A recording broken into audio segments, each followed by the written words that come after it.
Jueves 2 de enero, saludos señoras y señores. Bienvenidos a esta primera revista de prensa de este nuevo 2014, que deseamos que sea feliz y próspero.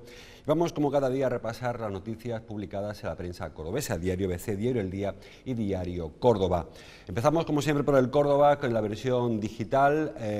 Lleva hoy a su portada el asunto, como es habitual en los periódicos para este primer día del año, el de las subidas. Dice el Diario Córdoba, lo tienen, el 2014 empieza con subidas en la luz, los trenes y el copago farmacéutico. La bombona de butano, dice el Diario Córdoba, mantiene el precio hasta el mes de marzo y se congela el del gas natural.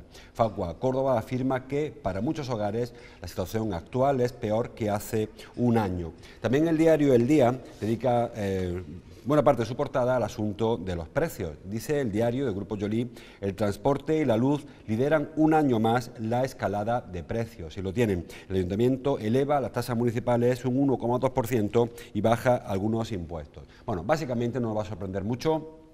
Sabemos que el 1 de enero suben muchos precios, sobre todo aquellos que están sujetos al IPC. Algunos otros que, como es el caso de la luz, se subastan, como saben, trimestralmente, y otros porque dependen de ayuntamiento o dependen de la valoración que se haga anual, se aprovecha el 1 de enero. Así que nos sube la luz, nos sube, como vemos, los trenes, nos sube también Aucorsa, mantiene el precio del billete, aunque sube el bonobús. Subidas que son habituales, aunque hay que decir que ninguna de ellas se dispara como ocurriera en otros ejercicios. Facua dice que la situación es peor, básicamente porque los sueldos no se han actualizado al mismo nivel que se actualizan los incrementos en algunos servicios. Repito que no es tan elevado como nos asustaron, es el caso de la luz, se llegó a amenazar con el 11%, al final se ha quedado en un 2,3%, aunque muy probablemente la luz suba otra vez en la siguiente subasta y se vaya acumulando, se vaya repartiendo la subasta o la subida que nos amenazaron, que nos amenazaba a primeros de año o a final del año pasado, se repartirá en varios ejercicios, varios periodos para hacerla más tragadera. El diario ABC también habla de economía, aunque en este caso es una perspectiva para el año 2014. Una foto de un trabajador de la metalurgia en Espiel, dice el pie de foto, una foto que es de Valerio Merino, y el titular, un año para la esperanza, dice. Análisis de 2014 en Córdoba. Expertos y empresarios auguran una mejora de la economía en la provincia. Algún otro periódico habla de esta percepción que hay en la calle.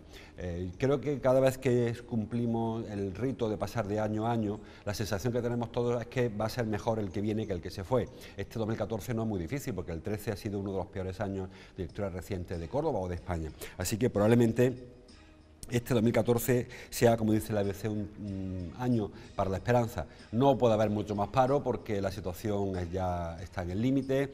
Hay que crecer porque ya se ha iniciado la recuperación, la senda de la recuperación. Parece que el último trimestre de 2013, cuando tengamos datos, será positiva, con lo cual se espera que el 2014 sean datos positivos.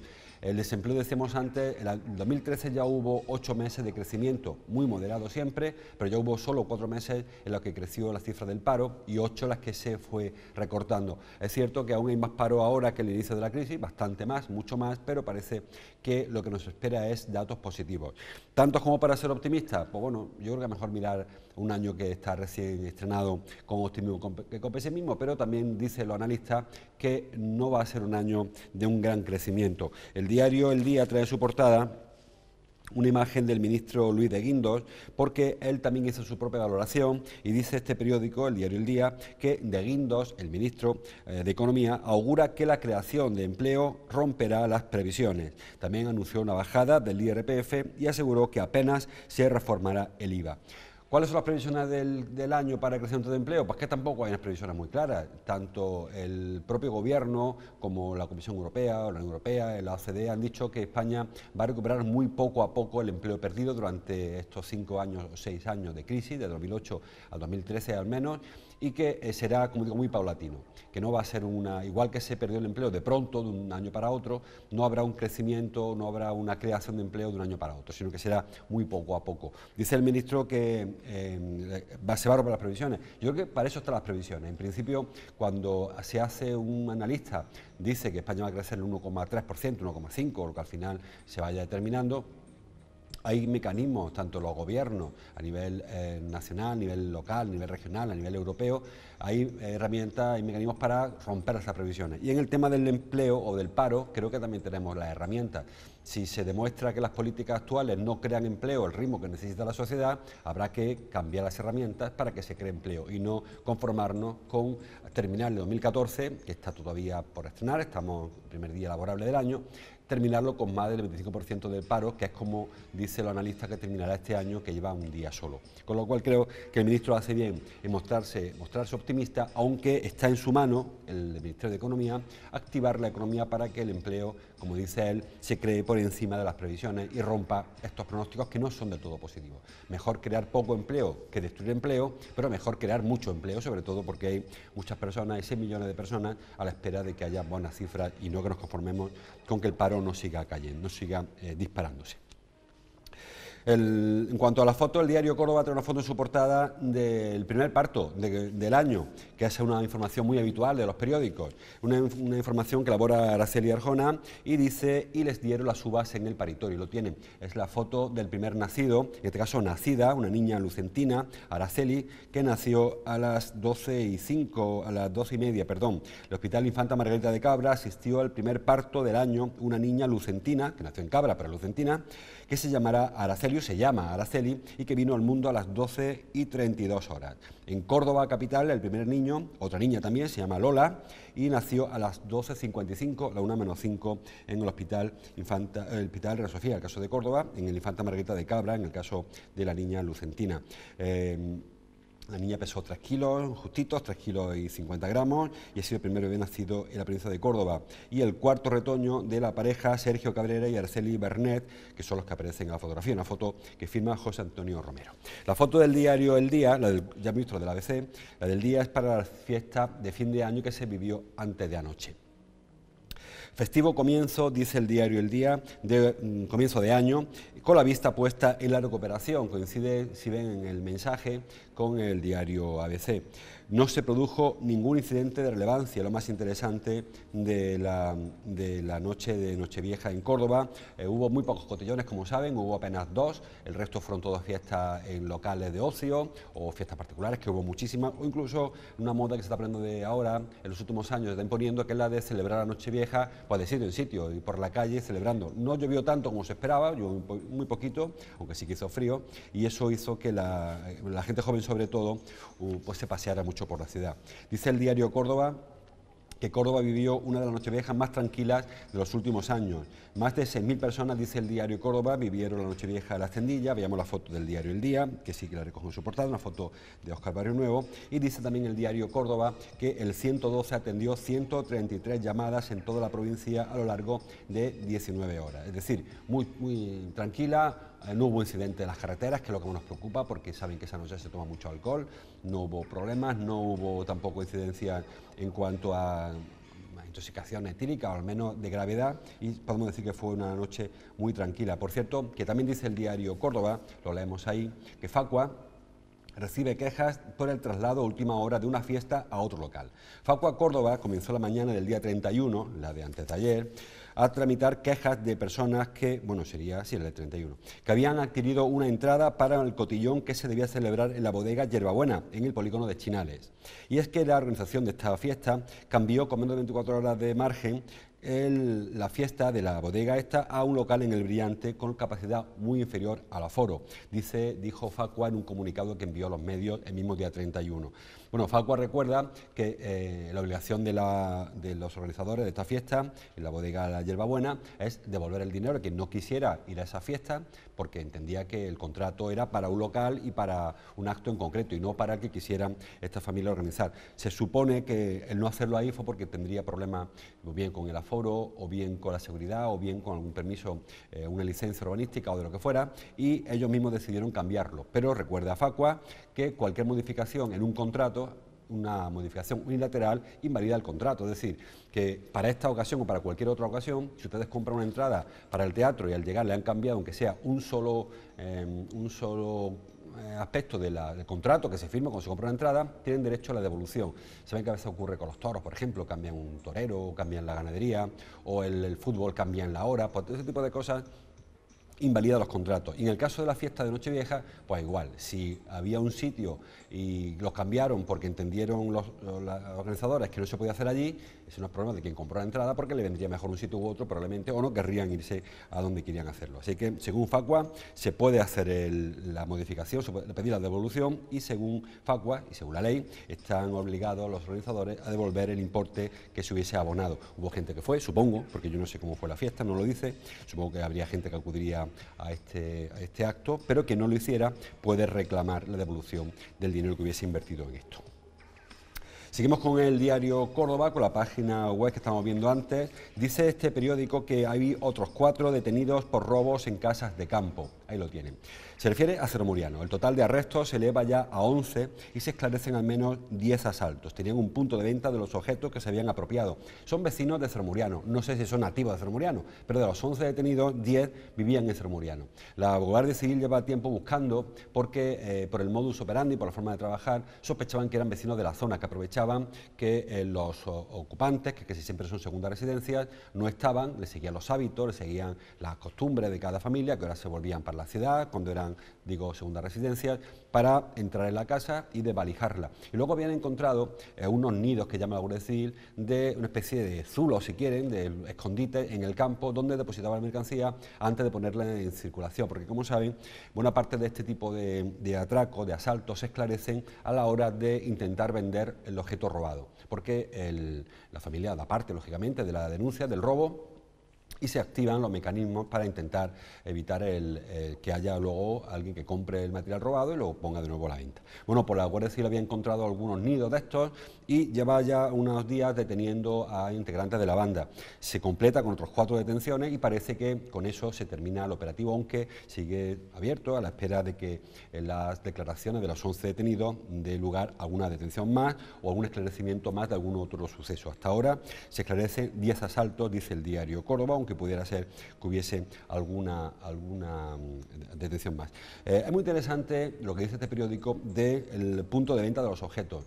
Como saben, siempre lo decimos, tanto en el tema de los asaltos a casa, como el tema de los robos de cable, por ejemplo, de cobre, no habría, o de chatarra, no habría robos si nadie los comprara. Es muy difícil que cualquier persona se dedique a desvalijar las calles, llevarse el cable, si alguien después no comprara el cable, porque nadie roba el cable para él. El cable se roba, lógicamente, para luego venderlo.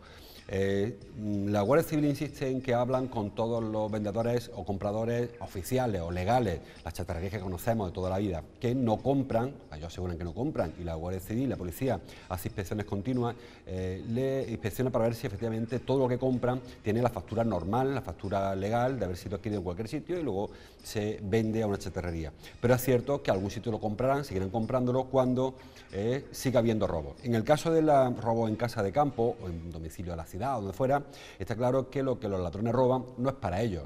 Se llevan joyas, se llevan un televisor, se llevan lo que se lleven, no es para ponerlo en su casa, es para venderlo.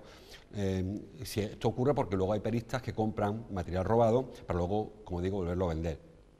Y es muy importante que se trabaje también en ese lugar. Evidentemente no se va a acabar con los robos porque se detenga un perista o se detenga a varios puntos de venta, pero sí que sería mucho menos atractivo para el delincuente si supiera que le cuesta mucho más colocar lo que roba, que no como parece ser que ocurre ahora, que es relativamente fácil robar y luego vender aquel fruto del delito, del robo.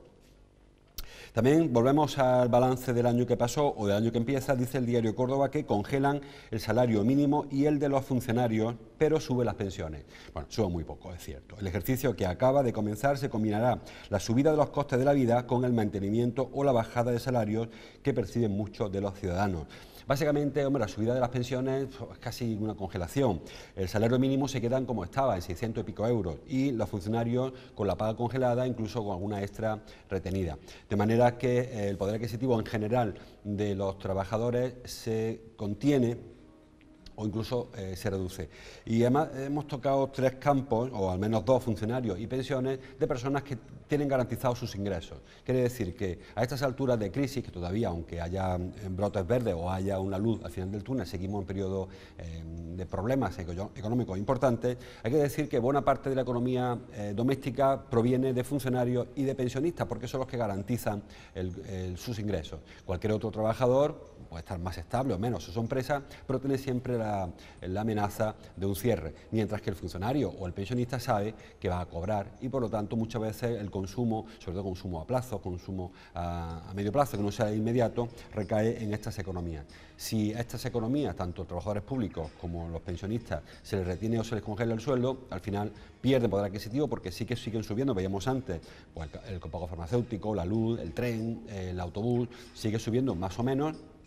Impuestos públicos, tasas municipales, siguen subiendo, pues al final se pierde poder adquisitivo y se recorta el consumo, que es lo que al final permite que el pequeño comercio funcione, que abran nuevas tiendas o que se mantengan las que existen, etcétera. O sea, que es una pescadilla que se muerde la cola y al final todo depende de que los salarios crezcan al mismo nivel que crece el nivel del precio del IPC, el nivel de vida, el índice de precios del consumo. Con lo cual es importante que la recuperación también se extienda a los salarios para que el personal, el trabajador, tenga posibilidades de seguir adquiriendo o de adquirir los bienes que habitualmente hace. Terminamos el resumen del diario Córdoba con el tema de la plataforma de apoyo a la familia Bretón. Perdón, a la familia Ortiz, a los pequeños, Ruth y José Bretón. Porque dice el diario Córdoba que miembros de la plataforma esta que le llamo, que le digo, estudian demandar a familiares de Bretón, la plataforma Ruth y José. Esta información nos sirve para pasarnos al diario El Día, porque también viene en su portada este asunto. La plataforma Ruth y José, dice el diario El Día, contra la familia de Bretón. Estudian presentar una denuncia contra ellos, contra la familia, por presuntas amenazas. Ha sido Tony Santiago, que es el portavoz de esta plataforma, quien está estudiando pedir responsabilidades, en principio por denuncias falsas. Parece ser que la familia de José Bretón ha denunciado a la plataforma por amenazas, por coacciones, por algún acoso, porque dicen que les persiguieron, que les insultaron y les acorralaron y tal. Dice que es mentira, que se han basado solamente en declaraciones y no vieron vídeos que ellos quisieron aportar y no lo dejaron. Dicen que hay denuncias falsas y además dice que hay amenazas, incluso a menores.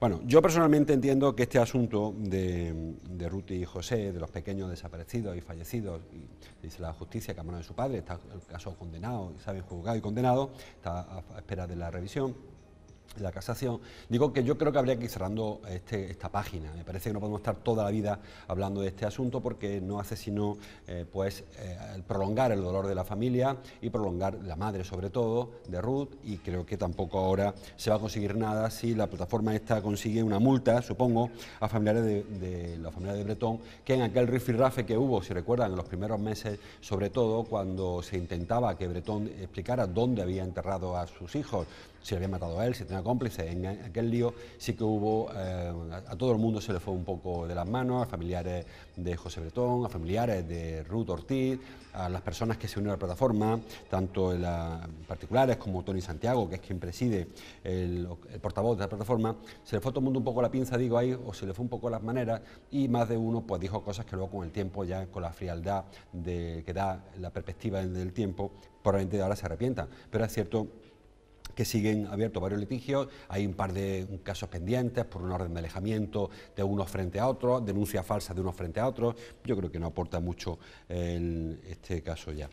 Como les digo, están a la espera de una resolución judicial, no recuerdo cuál, y cuando dice esta familia, este grupo, la plataforma, que cuando se resuelva algo que queda pendiente, no sé cuál es, van a iniciar acciones legales otra vez por el tema del alejamiento, de la orden de alejamiento, etcétera. Yo personalmente entiendo que este triste suceso ha pasado a la historia y que ya está juzgado y solamente queda que la familia pueda enterrar a los pequeños, los pocos restos que aparecieron de Ruth y José Bretón Ortiz.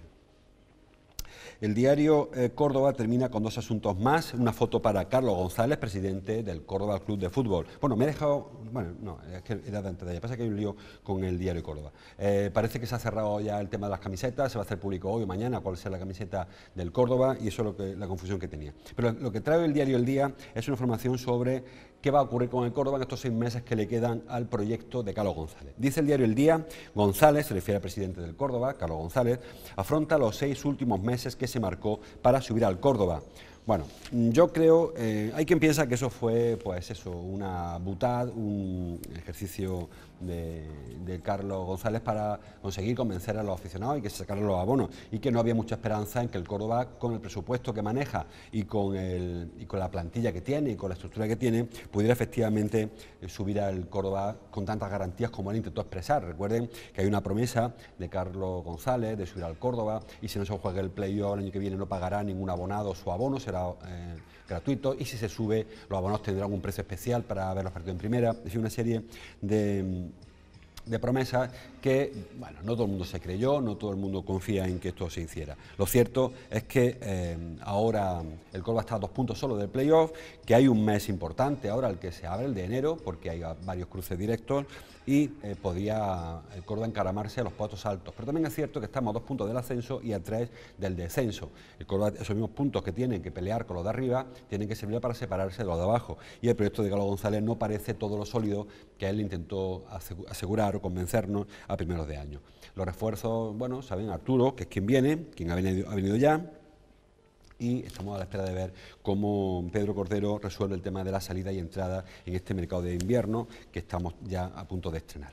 Termina el diario El Día hablando también en esa parte superior del jardín micológico de Priego. ¿Por qué? Pues porque no parece que funcione al ritmo que se esperaba. Dice el diario El Día que el jardín micológico de Priego recibe solo el 8% de las visitas previstas. Se esperaba que vinieran 50.000 personas a Priego a conocer este jardín micológico, de setas, como saben. Micológico se refiere a un jardín de setas, sobre las setas. De esas 50.000 personas que iban a venir, iban a ir a Priego a conocer este espacio, una especie de una zona de museo, una zona de exposición, una zona de un jardín. Bueno, pues esas 50.000 personas solamente han ido 3.000 y pico, casi 4.000, muy lejos de las perspectivas. Claro, lo malo es que nos ha costado esa operación 5 millones de euros de dinero público en levantar ese jardín micológico, con unos resultados decepcionantes al menos. ¿Por qué ha ocurrido esto? Bueno, quizá porque este espacio, este jardín micológico, no satisface lo que la gente esperaba que hiciera, ¿no? Se esperaba algo un poco más, quizá más científico, o más atractivo, o más didáctico, pero al final pues no deja de ser un edificio, que vemos en el momento de la inauguración, una foto que publica el diario El Día en páginas interiores, información de Lourdes Chaparro. Bueno, pues vemos aquí cuando se inauguró aquello, este espacio, hace tiempo ya, y el jardín micológico que está en Zagrilla, en Priego, pero en Zagrilla, pues no consigue repuntar y lo que es peor, la inversión que se estima que fue de 5 millones de euros, pues hace que este complejo único en Europa no llegue a funcionar en condiciones. Repito, 3.900 visitas, 3.800 visitas sobre las 50.000 previstas, el 8% de lo que se previó cuando se decidió acometer esta inversión tan importante. Terminamos con el diario ABC, que trae 2 asuntos más, ninguno ya de ámbito local. Hemos visto el tema del titular. Hay una foto para el Papa Francisco, porque dice el diario ABC que el Papa Francisco telefoneó a las monjas carmelitas de Lucena. 3 de ellas son también argentinas. Bueno, la verdad que son pocas, son 5 las monjas que tiene este convento, y de las 5 carmelitas que hay en Lucena, 3 son argentinas. Hay más argentinas que españolas, evidentemente, viendo la cuenta. El Papa, que parece ser que conoce algunas de ellas, de su época en la que él era arzobispo en Buenos Aires, pues telefoneó a las carmelitas de Lucena, les dijo, dice el diario ABC, les dijo que hicieran pública esa conversación, que no era ningún secreto, que les llamaba, aunque no ha trascendido lo que les dijo, solamente que les llamó. La excusa o el argumento es que el convento de las Carmelitas de Lucena, de las Descalzas de Lucena, ha cumplido 400 años y que, bueno, pues encontró un buen argumento el Papa Francisco para llamarla. Dice el diario ABC que 3 de las 5 religiosas, como les comentaba yo antes, son argentinas, igual que el Santo Padre, como saben, también Bergoglio es argentino.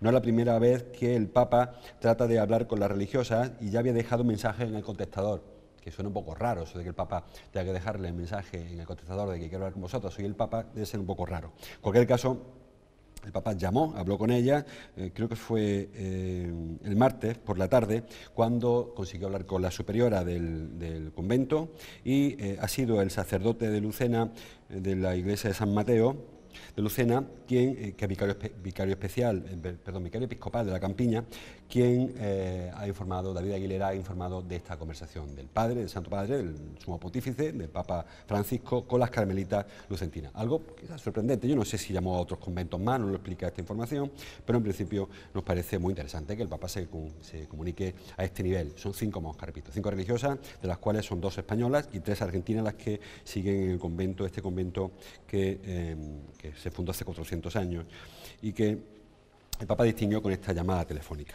Y terminamos hablando de los etarras. El diario ABC termina su página, su portada, hablando de los presos etarras. Dice, los presos etarras disponían anualmente de 1 millón de euros recaudados ilegalmente. Hay quien asegura que este es el problema fundamental que tiene la banda terrorista ETA, el del dinero. Mientras que la banda terrorista ha estado funcionando a pleno rendimiento, valga la expresión, ha habido dinero para alimentar tanto a los presos en las cárceles como a las familias de los reclusos, como a las personas que estaban escondidas porque había una orden de detención contra ellos. Cuando un delincuente, un terrorista, un asesino de ETA cometía un asesinato, se refugiaba en un escondite, en un zulo, donde fuera, o en Francia, o en el propio País Vasco, o en otra ciudad, y claro, para comer todos los días recibía la ayuda de ETA. Ayuda que le venía bien de sus robos, que también hacían robos, o bien de secuestros, o bien sobre todo del mal llamado impuesto revolucionario, que no era sino un robo, una extorsión.